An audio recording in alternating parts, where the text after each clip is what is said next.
दोस्तों नमस्कार। आइए आज मैं आपको क्लास 10th एनसीईआरटी का सारे चैप्टर का मैथ कंप्लीट करवाऊंगा।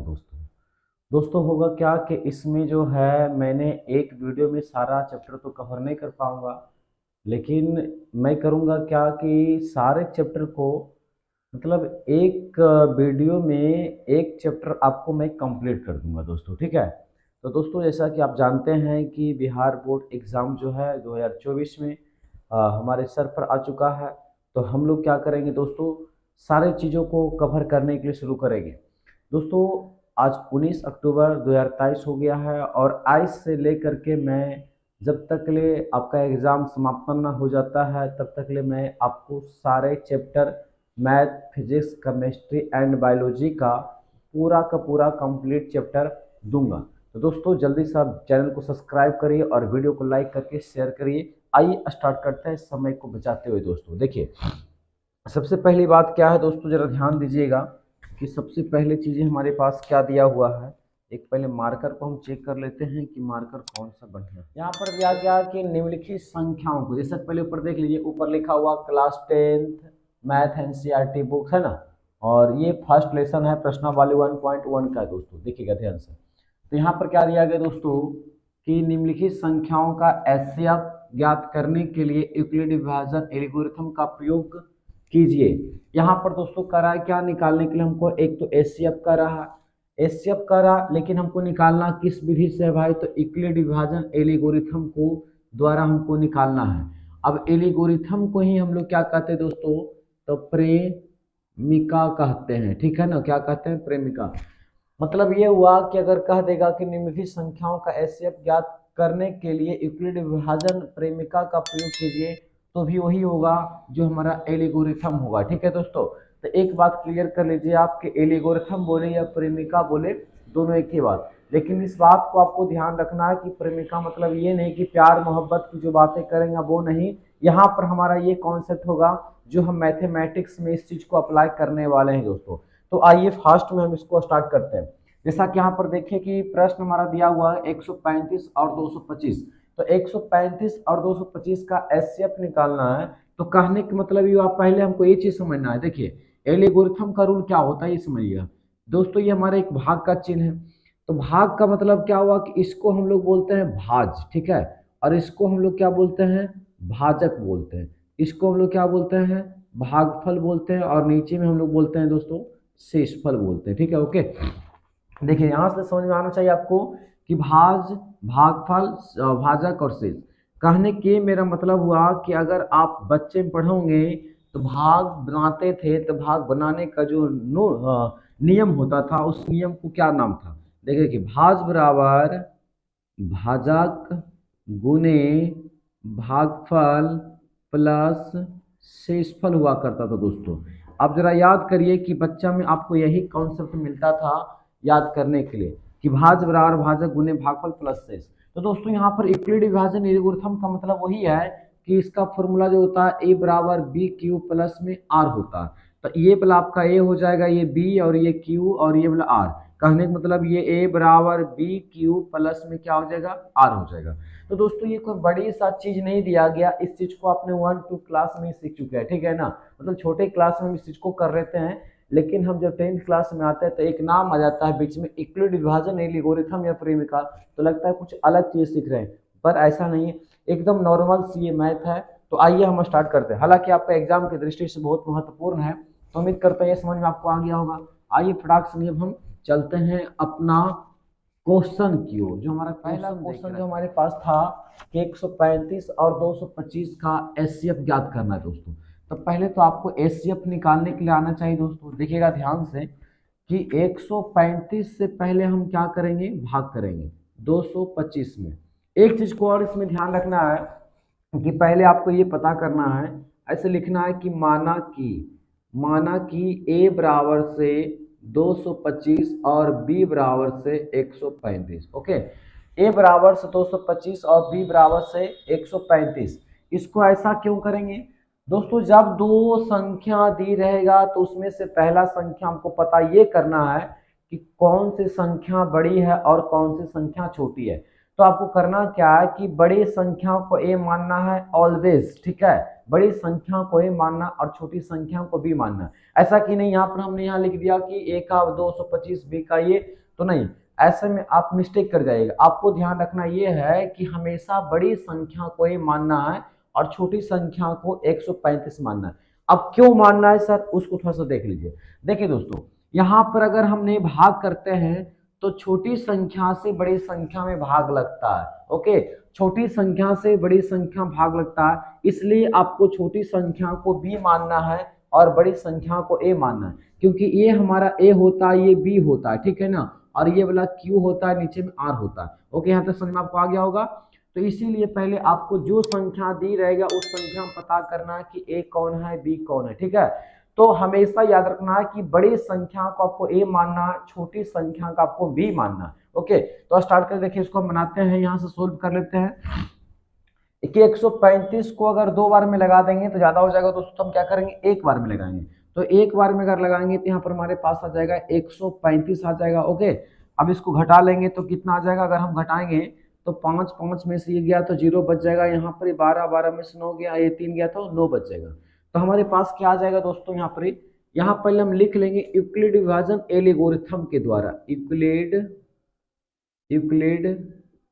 विभाजन, है ना, विभाजन परिमिका लिखें चाहे एल्गोरिथम लिखे, दोनों बात बराबर है, इसलिए हमेशा रखना है ध्यान कि कभी अगर ऐसे पूछे चाहे ऐसे एल्गोरिथम से, तो दोस्तों याद रखना है कि यूक्लिड विभाजन एल्गोरिथम से हमें कहा था निकालने के लिए, इसलिए हमको ये लिखना पड़ेगा।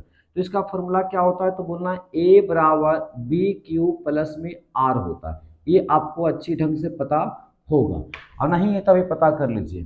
तो दोस्तों ये हमारा क्या था, ए था, ये हमारा बी था, ये क्यू था और ये आर था। एक स्टेप को आप ध्यान से समझिए, बाकी आपको समझ में आ जाएगा। तो हमें यहाँ क्या लिखना है, 225 बराबर 135 गुने कितना, एक आया था ना, तो एक, शेष में कितना आया था, तो शेष में 90 आया था। पहला स्टेप क्लियर।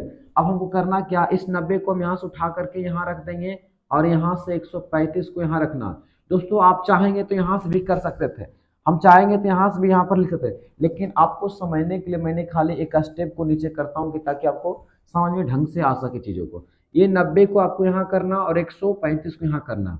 बताइए कितने बार में चल जाएगा ये, तो 90 दूना 180 ज़्यादा हो जाएगा, तो एक बार में लगाएंगे, 90 का 90 यहाँ लग जाएगा, यहाँ पर 5 हो जाएगा, 9 10 11 12 13, यहाँ पर आ जाएगा आपको 4 आ जाएगा। तो फिर कंडीशन अब क्या बन जाएगा, ये वाला ए, ये वाला बी और ये वाला क्यू और ये वाला आर। कहने का मतलब ये हुआ कि जो ये बी था अब ये बन गया ए और जो आर था वो बन गया बी।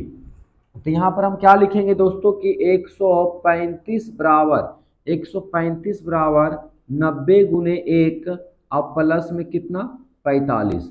ये प्रक्रिया आपको तब तक ले करना है जब तक ले शेष में शून्य प्राप्त ना हो जाए दोस्तों, जब तक ले शेष में शून्य प्राप्त ना हो जाए। फिर यहाँ से आपको 45 को लेना है, यहाँ 90 करना है, तब 45 गुना कितना हो जाएगा 90, ये कट गया दोस्तों, इसका शेष में कितना आ गया, शून्य आ गया। तो आपको करना है क्या, 90 बराबर 45 गुने 2 प्लस 0। आपको यहाँ पर लिख देना है क्या, अतः 135 और 225 का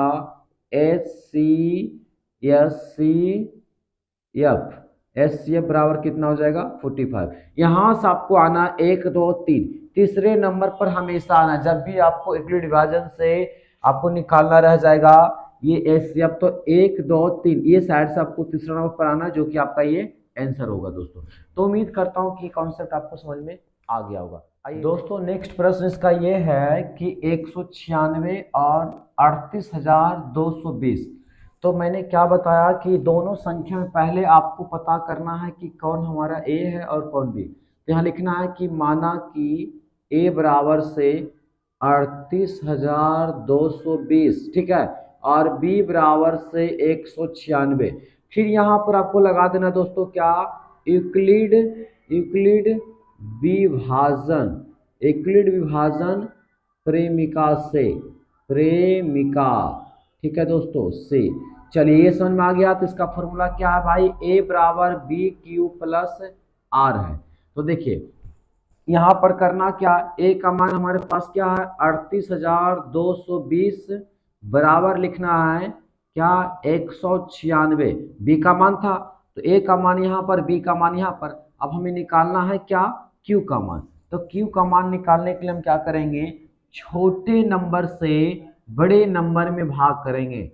38,220 में भाग जब करेंगे दोस्तों तो एक बार में अगर इसको लगा देंगे तो यह आ जाएगा 196, 12 में से 6 चला जाएगा तो हमारे पास कितना बच जाएगा भैया, तो 6 बच जाएगा। यहाँ पर 6 बच गया, यहाँ पर कितना बचा 7, 7 में से अगर 9 गया तो कितना बच जाएगा भाई, हाँ 7 मतलब 17, 17 में से अगर 9 गया तो मतलब कितना बच जाएगा, यहाँ 8 हो जाएगा। यहाँ पर 2, 2 में से अगर 1 गया तो 1 बचेगा। अब ये नहीं लगेगा तो हमें क्या करना है, यहाँ पर एक अंक उतार देना। जब यहाँ पर एक अंक उतारेंगे तो इसको 9 बार में लगाइएगा, तो 9 बार में लगाने के बाद में आएगा 1764 आ जाएगा। फिर 12 में से अगर 4 गया तो आपके पास कितना बच जाएगा, 8 बच जाएगा। यहाँ पर हो जाएगा 9 और एक एक में से कट गया, ये कट गया तो यहाँ पर क्या आ जाएगा, यहाँ जो लास्ट वाला अंक है 0, यहाँ 0 उतारेंगे। ये वाला अगर 5 बार में लगाएंगे तो 5 बार में आ जाएगा आपको 980, कितना आ जाएगा जी 980। ठीक है, बात समझ में आ गया कि नहीं आ गया। तो ये कंसेप्ट क्या था कि अगर इसको हम करेंगे तो आ जाएगा 195 प्लस 0। देखिए दोस्तों ये एक ही स्टेप में आपका आंसर आ गया बाहर, क्योंकि ये क्या हुआ कि लास्ट में इसका शून्य प्राप्त हमारा हो गया। तो बस आपको करना क्या है, यहाँ लिखना है उसी प्रकार से, अतः 196 और 38,220 का HCF बराबर HCF बराबर कितना 1 2 3। तो तीसरे स्टेप पर आपको आना है तो 196। तो उम्मीद करता हूँ कि ये प्रश्न भी आपका कंप्लीट हो गया। दोस्तों थोड़ा सा क्या करना, आपको मैनेज करना है, क्योंकि ये जो है ना सुबह 4 बज रहा है, 4 बजे का टाइम है तो गाड़ी घोड़ा ये चलना स्टार्ट हो गया। जहाँ हम रहते हैं वहाँ पर मेन रोड है, ठीक है दोस्तों। तो थोड़ा सा आपको क्या करना है कि कभी कभी आवाज़ आ जाता है, बीच में म्यूजिक वगैरह हो सकता है, क्योंकि ट्रैक्टर वगैरह वाला ये सब जो है ना बजा के जाता है, तब भैया हम तो मना नहीं ना कर सकते हैं। रोड हमारा पिताजी का नहीं है, आप तो समझदार है, समझते होंगे। तो बजा के जाएगा तो थोड़ा अगर बीच बीच में अगर आ जाएगा तो भैया आप दिल से क्षमा चाहते हैं, उसको थोड़ा मैनेज कर लीजिएगा, ठीक है। आइए 867 और 255 का यूक्लिडी विभाजन से आपको निकालना है एचसीएफ। तो दोस्तों मैंने फर्स्ट टाइम ही बता दिया कि आपको हमेशा रखना है दो चीज़ को ध्यान, कि पहले आपको ए और बी का मान पता करना। ए में मान हमेशा बड़ा रखना और बी में मान हमेशा छोटा रखना। रीजन क्या है, क्योंकि ए जो होता है भाज्य होता है और बी जो होता है वो ए होता है भाज्य और बी जो होता है भाजक होता है, ठीक है। ए हमेशा भाज्य होता है और बी हमेशा भाजक होता है। कहने का मतलब ये हुआ कि भाज्य जो होता है उससे छोटी हमेशा भाजक होता है और भाजक से हमेशा बड़ी क्या होता है, भाज्य होता है। इसीलिए आपको यहाँ पर ध्यान रखना है। तो हम यहाँ क्या करेंगे, लिखना है कि माना कि ए बराबर कितना हो जाएगा भाई 867 55 हो गया, ठीक है दोस्तों। तो यहाँ पर लिखना वही है आपको, यूक्लिड विभाजन क्या लिखना बाबू, प्रेमिका से। ओके चलिए, तो इसका फॉर्मूला हम लिख लेते हैं, ए बराबर बी क्यू प्लस में आर होता है, ठीक है। तो ए का मान कितना भाई, तो 867 दिया गया बराबर बी का मान 225। देखिए बी का मान तो 255, सॉरी 200, यहाँ पर 255 है, बी का मान 255 और ए का मान इतना। ओके तो अब हम करेंगे क्या, इसको निकाल लेंगे 255 से हमेशा 867 में ये कर लेंगे। तो बताइए कितना बार में चले जाएगा बाबू। अगर हम इसको देखेंगे तो 3 बार में, देखिएगा ध्यान से आप, तो 3 बार में ये चले जाएगा, कितना आ जाएगा हमारे पास में 765। अगर मैं यहाँ पर 7 में से 5 गया तो 2 बच जाएगा, यहाँ पर 0 बच जाएगा, यहाँ पर 1 आ जाएगा। ओके तो कहने मतलब ये हुआ यहाँ पर गुने में 3 और प्लस में 102। ओके अब हमें क्या करना है कि 255 यहाँ पर आ जाएगा बराबर से, हाँ 255 यहाँ पर चले आएगा। उसके बाद आपको करना क्या है, 102 गुने लगा के इसको देखेंगे तो 255 कितने बार में जाएगा बाबू। अगर इसको हम देख लेते हैं तो 2 बार में देखेंगे तो 2 दूना 4 और 10 दूना कितना होता है जी 20 हो गया, ठीक है सही है ना। तो यहाँ पर हो जाएगा 1 और यहाँ पर हो जाएगा 5, ठीक है। तो यहाँ पर कितना हो गया, यहाँ 2 हो जाएगा और प्लस में कितना हो जाएगा 51 हो जाएगा, ठीक है, यहाँ 51 हो जाएगा। फिर से आपको करना क्या है, इसको ऐसे घुमाना है 102 को, तो 102 को करने मतलब क्या हुआ कि यहाँ पर आपको 102 बराबर से 51 गुने 51 को कितने बार, अगर 2 बार में लगाएंगे तो हो जाएगा, तो 2 एकम 2 और 5 दूना कितना 10, ये इसका शेष में भी आ गया, जीरो आ गया, ठीक है। तो इसको काटने के बाद में कितना जाएगा, यहाँ पर 2 और प्लस में 0। फिर आपको क्या करना है, अतः 867 और 255 का HCF बराबर जो होगा वो कितना हो जाएगा दोस्तों, तो 1 2 3 हमेशा तीसरे नंबर पर जाना है, तो ये 51 होगा। तो उम्मीद करता हूँ दोस्तों कि ये यूक्लिड विभाजन एल्गोरिथम का प्रयोग से आपका तीनों का तीनों जो एनसीईआरटी में क्वेश्चन दिया था वो आज कंप्लीट हो गया होगा। और नेक्स्ट प्रश्न, कोई भी धनात्मक विषम पूर्णांक 6q+1 या 6q+3 या 6q+5 के रूप का होता है। तो दोस्तों आपको ये दर्शाने के लिए कह रहा है कि 6q+1 या 6q+3 या 6q+5 के रूप का होता है, और इसमें बात क्या क्या कि धनात्मक विषम पूर्णांक की बात किया है। एक तो विषम भी किया है, धनात्मक भी किया और पूर्णांक भी किया। तो धनात्मक विषम पूर्णांक की बात किया दोस्तों, तो बहुत इजी है, मैं सिंपल सा आई समझते हैं। पहले आपको इसमें देखना है कि दिया हुआ हमारा क्या क्या है। तो दोस्तों पहले जो दिया है ना उसको आप समझिएगा कि हमारे पास क्या क्या दिया हुआ। तो दिया हुआ है दोस्तों जो हमारे पास में, देखिएगा ध्यान से कि कह रहा है क्या कि 6q+1 दिया है, उसके बाद आपको दिया है क्या 6q+3 दिया गया है, उसके बाद 6q+आपको 5 दिया गया। तो दोस्तों आप इसको जब गौर से देखेगा तो आपको एक बात समझ में आएगा कि ये लिखा हुआ a बराबर bq+r लिखा हुआ, ओके, मतलब यूक्लिड विभाजन एल्गोरिथम का ये फॉर्मूला से सोल्व होगा दोस्तों। तो ध्यान रखना है कि जो हमारे पास 6q यहाँ पर देख रखा, ठीक है ना, तो यहाँ पर जो है दोस्तों जो 6 जो है वो 6 क्या है, तब b का मान है। यहाँ पर 6 जो जैसा कि आपको दिख रहा होगा कि यहाँ पर से 6q लिखा हुआ, तो जो 6 लिखा वो क्या है, तब b का मान लिखा हुआ, और बाकी q तो q है और आ रहा है। तो दोस्तों हमको इसमें सिद्ध ये करना है कि क्या कोई भी धनात्मक विषम पूर्णांक 6q+1 6q+3 या 6q+5 के रूप का होता है या नहीं होता। तो आइए हम स्टार्ट करते हैं। तो दोस्तों हमें ये दिया हुआ था, ये लाने के लिए ये लाने के लिए, मतलब ये तीनों स्टेप को दोस्तों क्या है, हमें सिद्ध करके दिखाना है ना। तो आइए हम पहले स्टार्ट करते हैं। मतलब ये पूछा है कि क्या धनात्मक विषम पूर्णांक के रूप में ये सभी आ सकता है, तो हम पहले चेक कर लेते हैं। तो आपको लिखना पहले क्या है दोस्तों, यहाँ पर लिखना है ये कि माना कि है ना धनात्मक विषम पूर्णांक, धनात्मक विषम पूर्णांक बराबर a मान लेते हैं, आसान होगा हमें बनाने के लिए। तो यहाँ पर दोस्तों हमने क्या मान लिया, a मान लिया, ठीक है। माना कि धनात्मक विषम पूर्णांक क्या, तो a हो गया। अब यहाँ क्या लिखना है, भाजक यानी b बोलेंगे। तो भाजक बराबर से कितना था, देखिए ना b था, b है ना 6q+1, तो 6q+1 अगर बात करेंगे तो ये 6 क्या b है, तब b मतलब क्या हुआ, भाजक हुआ। तो यानी यहाँ पर कितना हो गया 6, ये तो मैंने देख रखा है। उसके बाद r जो है मतलब शेष की बात करेंगे तो इसको r लिख देंगे। तो यहाँ पर हमको संभव क्या है सो ध्यान दीजिएगा। ये b जो है ध्यान रखिएगा, है ना। पहले एक बार आपको समझा देता हूँ कि 6q+ जो 1 लिखा हुआ था, या तो यहाँ पर 1 लिखा है ना, 1 लिखा 6+1, तो ये क्या दिया हुआ है, b जो है आपका भाजक है, b क्या है भाई, हाँ जो 1 लिखा हुआ ये r है, तो r क्या होता है, बात आपको समझ में आना चाहिए कि शेष है। तो ये क्या है कि जो शेष होता है ना भाजक से हमेशा क्या होता है, छोटी होता है। शेष जो होता है हमेशा भाजक से क्या होता है, छोटी होती है। शेष क्या होता है, तो हमेशा भाजक से छोटी होती है। तो कहने का मतलब हुआ कि इसका संभव मान क्या क्या मान सकते हैं। तो जब ये 6 तक ले हमको देख रखा है तो संभव मान से क्या क्या मान सकते हैं। तो संभव मान हम दोस्तों इसको मान सकते हैं कि 0 1 2 3 4 और 5, 6 नहीं मानेंगे।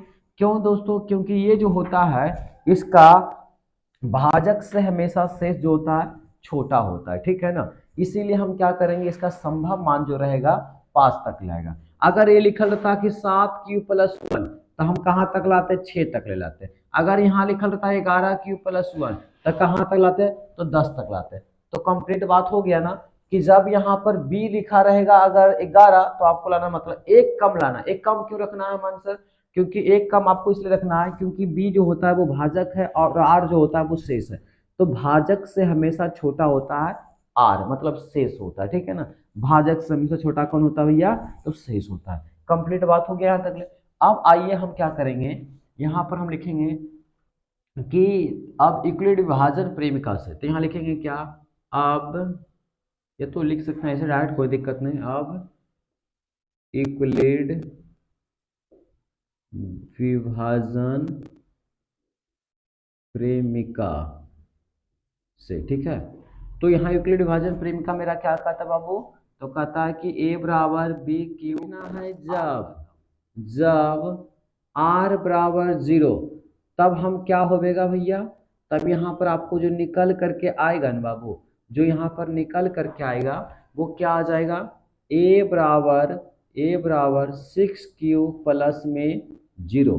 क्यों भाई, 6q हमारा देख रखा था, ठीक है, 6q हमारा देख रखा था और r का मान हमने कितना माना, तो शून्य माना। अगर इसको सोल्व करिएगा तो ये क्या आ जाएगा, 6q आ जाएगा। ओके, फिर उसके बाद लिखना है कि जब r बराबर 1 रखने पर तब क्या आएगा, जब r बराबर 1 रखेंगे तब क्या होगा, था a बराबर से 6q प्लस कितना हो जाएगा, 6q प्लस 1 हो जाएगा, 6q प्लस 1, क्योंकि 6q प्लस था। अब r का मान कितना मान लिया, मैंने 1 मान लिया। अब उसके बाद कहेंगे कि जब r बराबर 2 रखने पर तो a बराबर से क्या हो जाएगा, 6q प्लस 2 हो जाएगा। जब r बराबर 3 रखेंगे तो a बराबर क्या हो जाएगा, 6q प्लस 3 हो जाएगा। जब r बराबर आपको 4 रखना है तो 6q प्लस कितना हो जाएगा, 4 हो जाएगा। जब r बराबर 5 रखेंगे तो क्या हो जाएगा, 6q प्लस 5 हो जाएगा। ओके, 5 तक मेरा लास्ट मान था इसलिए 5 तक लाया। अब करना क्या है दोस्तों, हमें इसमें चुनना है क्या, धनात्मक विषम पूर्णांक को चुनना है। तो धनात्मक विषम पूर्णांक कौन कौन सा है, देखिए छो क्या है मेरा सम संख्या है तो सम हो गए तो होगा नहीं। विषम पूर्णांक का मतलब ये देखिए, छो और 1 कितना हुआ 7, ये विषम हो जाएगा। अभी हम मैं बाद में लिखूंगा पर ये छो और 3 कितना 9, तो ये भी हमारा क्या है, विषम पूर्णांक हो जाएगा। छो और 5 कितना 11, तो छो 5 11, ये भी विषम, छो 3 9 ये भी विषम, और छो 1 7 ये भी विषम। तो दोस्तों हमें लिखने के लिए कह रहा है क्या, कि विषम पूर्णांक को आपको चुनना है। तो आपको ऐसा नहीं कि एग्जाम में ऐसे घेरना, एग्जाम में आपको ऐसा घेरना है, मैं आपको समझने के लिए खाली बता रहा हूँ, ठीक है ना। तो आपको लिखना क्या है दोस्तों यहाँ पर कि अतः कोई धनात्मक पूर्णांक, कोई धनात्मक विषम पूर्णांक है ना, विषम विषम पूर्णांक 6q प्लस 1, उसके बाद 6q प्लस 3 है ना, और 6q प्लस 5 के रूप का होता है, रूप का होता है, रूप का होता है। तो दोस्तों उम्मीद करता हूँ कि ये प्रश्न आपको समझ में आ गया होगा। अगर कहीं भी दिक्कत है, कहीं भी परेशानियां हैं तो आप हमें कमेंट बॉक्स में करिए, मैं आपका तुरंत जवाब देने का प्रयास करूंगा। दोस्तों आज यहाँ तक ले, नेक्स्ट वीडियो में इसको हम देखेंगे, तब तक ले जय।